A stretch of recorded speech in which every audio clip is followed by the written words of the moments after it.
Fire. It spattered in the oil lamps that hung distant and solitary in the windows and entryways of her people's homes. It spat and hissed as it licked at the pitch-coated torches bracketing road intersections and gates. It glowed through breaks in the leafy branches of the ancient oak and hickory where glassed lanterns lined the tree lanes. Bits and pieces of flickering light. The flames were like tiny creatures that the night threatened to search out and consume. Like ourselves, she thought. Like the elves. Her gaze lifted, travelling beyond the buildings and walls of the city to where Killishan steamed. Fire. It glowed redly out of the volcano's ragged mouth, the glare of its molten core reflected in the clouds of Vog, volcanic ash, that hung in sullen banks across the empty sky.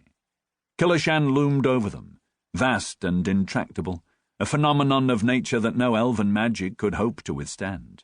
For weeks now, the rumbling had sounded from deep within the earth, dissatisfied, purposeful, a building up of pressure that would eventually demand release. For now, the lava burrowed and tunneled through cracks and fissures in its walls and ran down into the waters of the ocean in long, twisting ribbons that burned off the jungle and the things that lived within it. One day soon now, she knew, this secondary venting would not be enough, and Killishan would erupt in a conflagration that would destroy them all, if any of them remained by then. She stood at the edge of the Gardens of Life, close to where the elkris grew. The ancient tree lifted skyward as if to fight through the fog and breathe the cleaner air that lay sealed above. Silver branches glimmered faintly with the light of lanterns and torches. Scarlet leaves reflected the volcano's darker glow. Scatterings of fire danced in strange patterns through breaks in the tree as if trying to form a picture. She watched the images appear and fade, a mirror of her thoughts, and the sadness she felt threatened to overwhelm her. What am I to do? She thought desperately. What choices are left me? None, she knew. None but to wait. She was Elenro Elesadil, Queen of the Elves, and all she could do was to wait. She gripped the rookstaff tightly and glanced skyward with a grimace. There were no stars or moon this night.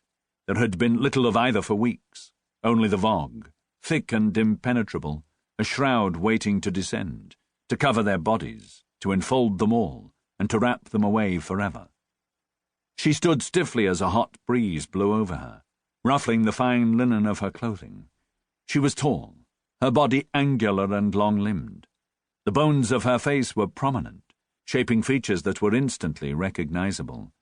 Her cheekbones were high, her forehead broad, and her jaw sharp-edged and smooth beneath her wide, thin mouth. Her skin was drawn tight against her face, giving her a sculpted look. Flaxen hair tumbled to her shoulders in thick, unruly curls. Her eyes were a strange, piercing blue, and always seemed to be seeing things not immediately apparent to others. She seemed much younger than her 50-odd years. When she smiled, which was often, she brought smiles to the faces of others almost effortlessly.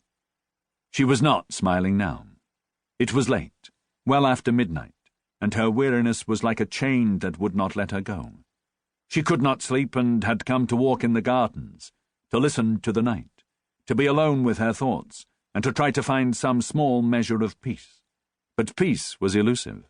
Her thoughts were small demons that taunted and teased, and the night was a great hungering black cloud that waited patiently for the moment when it would at last extinguish the frail spark of their lives.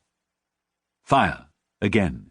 Fire to give life and fire to snuff it out. The image whispered at her insidiously. She turned abruptly and began walking through the gardens. Court trailed behind her, a silent, invisible presence.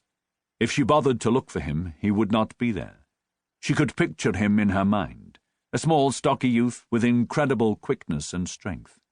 He was one of the Home Guard, protectors of the elven rulers, the weapons that defended them, the lives that were given up to preserve their own. Court was her shadow, and if not Court, then Dal. One or the other of them was always there, keeping her safe. As she moved along the pathway, her thoughts slipped rapidly, one to the next. She felt the roughness of the ground through the thin lining of her slippers. Arborlon, the city of the Elves, her home, brought out of the Westland more than 100 years ago, here, to this. She left the thought unfinished. She lacked the words to complete it. Elven magic, conjured anew out of fairy time, sheltered the city, but the magic was beginning to fail. The mingled fragrances of the garden's flowers were overshadowed by the acrid smells of Kilishan's gases, where they had penetrated the outer barrier of the keel. Night birds sang gently from the trees and coverings, but even here their songs were undercut by the guttural sounds of the dark things that lurked beyond the city's walls in the jungles and swamps that pressed up against the keel, waiting. The monsters,